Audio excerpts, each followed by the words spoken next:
So guys, for the first method, you want to go to search and type in troubleshoot settings. Click on it.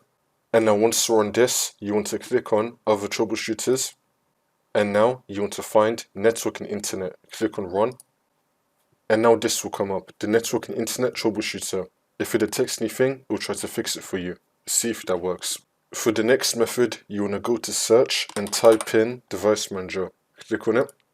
And now once you're on this, you want to click on your computer name, which will highlight it. Then you want to click on action and then click on scan for hardware changes. See if that works. For the next method, you want to go to search and type in view network connections. Click on it. And now once you're on this, make sure that your network adapter is enabled. For me, it's currently disabled, so I'm going to enable it. I'm going to right click on it and then enable. Make sure that your network adapter has been enabled.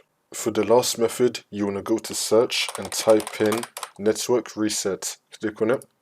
And now once you're on this, you want to click on reset now and then click on yes.